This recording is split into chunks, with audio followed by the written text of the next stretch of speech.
अपने हाथों से कर रहे हैं, क्योंकि इनको मालूम है ये जितने श्रोता हैं शिव महापुराण के, ये बार बार नहीं आने वाले, बार बार नहीं मिलेंगे। ये तो भाव से आए हैं, और ये केवल साधारण श्रोता नहीं है, ये तो शिव के गण हैं जो मिल गए हैं, तो सेवा का मौका मिला। धन्यवाद देता हूं मैं सभी सेवादारों को, बहुत बहुत भाव से, बहुत भाव से जो सेवा में। महाराज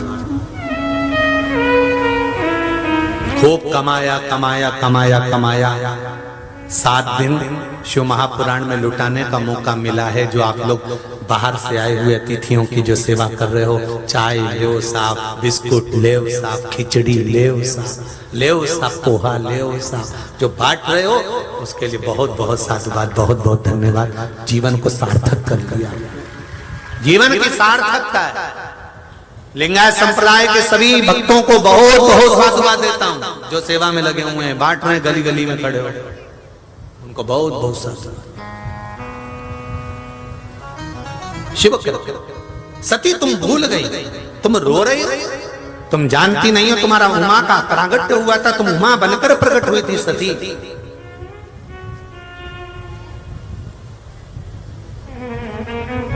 तुम उमा बनकर प्रकट हुई थी सती, और सती उमा बनकर जन्म लेने पर, प्रकट होने पर तुमने जब बेलपत्री के वृक्ष के नीचे मेरी आराधना करी तो तुमने वर मांगा था सती। शिव, हे महेश, हे शंभु, हे महेश्वर, आप मुझे वर दीजिए। शिव जी कहते हैं मैंने आपसे पूछा था कि आपको क्या चाहिए, तब आपने कहा था जब नारी वो इंद्र के कारणवश, ये रजो धर्म जो मिला ही इंद्र के कारण से ही तो मिला है। ब्राह्मण हत्या इंद्र के मस्तक पर चढ़ गई थी। इंद्र ने वो ब्राह्मण हत्या को 4 जगह पर बांट दिया था। पहला जल को दिया, जल तुम हमसे ब्राह्मण हत्या का अंश लो। जल ने कहा मैं ब्राह्मण हत्या का अंश लेता हूं। जल के ऊपर जो फेन रहता है, बुलबुला रहता है, वो ब्राह्मण हत्या का अंश होता है। अग्नि को दिया, अग्नि तुम हमसे ब्राह्मण हत्या का अंश लो। अग्नि के ऊपर जो नीली लपट होती है, अग्नि के ऊपर जो नीली लो होती है, वो ब्राह्मण हत्या का अंश होती है। पृथ्वी को दिया, पृथ्वी तुम हमसे ब्राह्मण हत्या का अंश लो। पृथ्वी ने ब्राह्मण हत्या का अंश लिया। पृथ्वी का बंजर भाग ब्राह्मण हत्या का अंश है।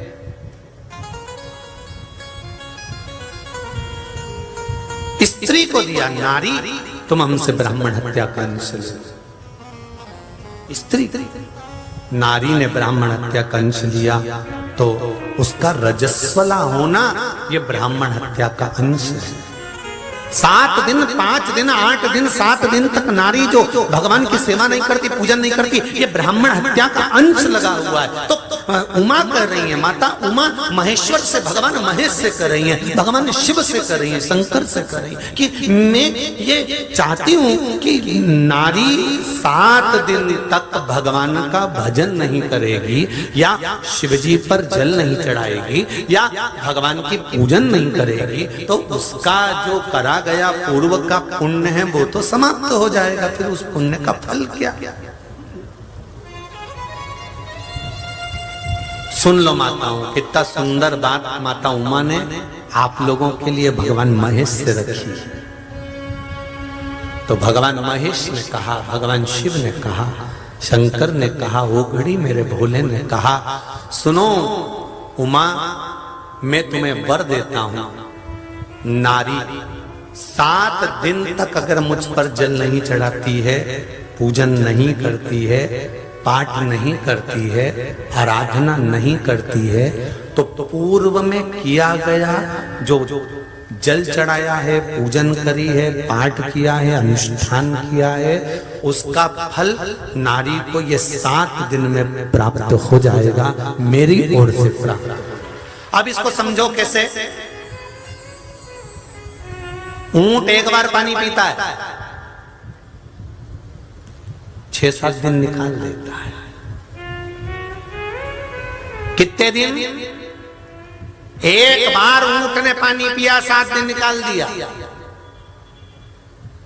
8 दिन निकाल दिया, वो पानी कहां गया? एक बार का पिया क्या 7 दिन काम आ गया? वो ऊंट अपने गर्दन में जब जल को रखता है तब वो जल उसको एनर्जी देता रहता है। उसी तरह रजस्वला धर्म के अंतर्गत 7 दिन नारी जो कर्म नहीं करती है, 7 दिन जो पूजन नहीं करती है, 7 दिन तक जो मंदिर नहीं जाती है, 7 दिन जो शिव पर जल नहीं चढ़ाती है, उमा और महेश की कथा कहती है शंकर भगवान महेश ने, भगवान शिव ने वर दे दिया कि नारी ने अगर पूर्व में जल चढ़ाया है तो उसका एक अंश का भाग उसको इस रजो धर्म के समय पर भी प्राप्त हो जाएगा। अब इसके लिए भी प्रमाण का एक भाग और सुन लो।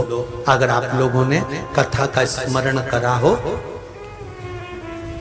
द्रौपदी का चीर भगवान कृष्ण ने बढ़ाया था। उस समय पर द्रौपदी 3 दिन का स्नान करी थी। कितने दिन का?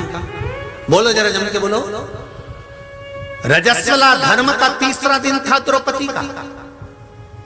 दुशासन केस खींच कर लेकर आया था, चीर खींचा जा रहा था।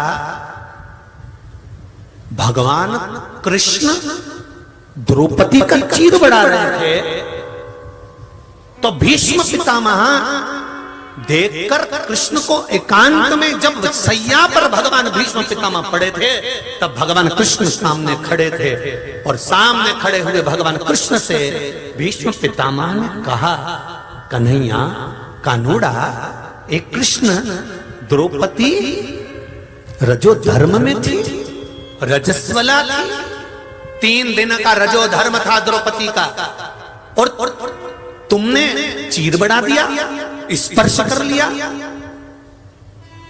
तुम जानते नहीं हो कृष्ण, तुम द्वारिका के नाथ हो, तुम बैकुंठ के गौलोक धाम में रहने वाले नारायण हो। मैं जानता हूं क्या भगवान रजो धर्म धारण करने वाली स्त्री को भी छू सकता है? भगवान कृष्ण ने कहा, भीष्म पितामह आप जानते नहीं हो, द्रौपदी मेरी आराधना करती थी, इसलिए रजो धर्म के समय पर मुझे उसका साथ देना था, क्योंकि पूर्व का पुण्य उसके साथ में था।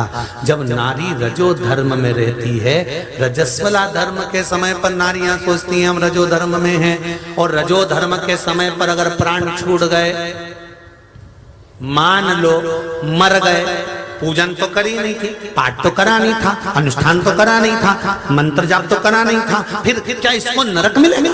क्या नारी नरक चली जाएगी उस समय पर मरने पर? नहीं, उसका पूर्व का पुण्य यहाँ दिया जाता है। और भगवान कृष्ण कहते हैं इसलिए मैंने द्रौपदी का स्पर्श करा, चीर मैंने बढ़ा दिया, क्योंकि पुण्य सामने आकर खड़ा हो गया, उसका पुण्य।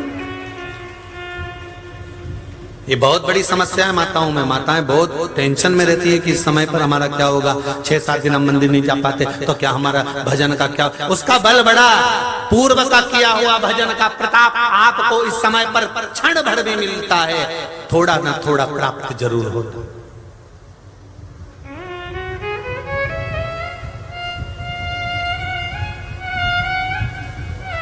प्राप्त होगा।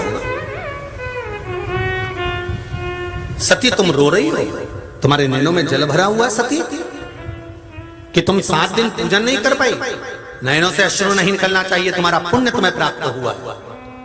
8वां दिन तो है, करो पूजन। सती ने पूजन करना प्रारंभ करा, पूजन किया, शिवराजी हुए, दोनों सती और शिव का विवाह हो गया। शंकर और सती का विवाह हुआ और सती मैया शिव जी के साथ में कुंभज ऋषि के आश्रम में कथा सुनने चली गई। कथा सुनने के लिए सती मैया पहुंची हैं, पर दिल मन चित्त लग नहीं पाया, क्योंकि आपके साथ में भी ऐसा होता है, कई पड़ोसन के पति पड़ोसन को गोवा घुमाने ले जाते हैं और तुम्हारा पति तुमको घुमाने के लिए काशी ले जाता।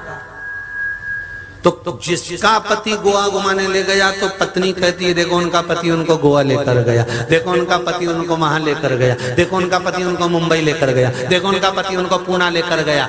अरे आपको गर्व महसूस होना चाहिए कि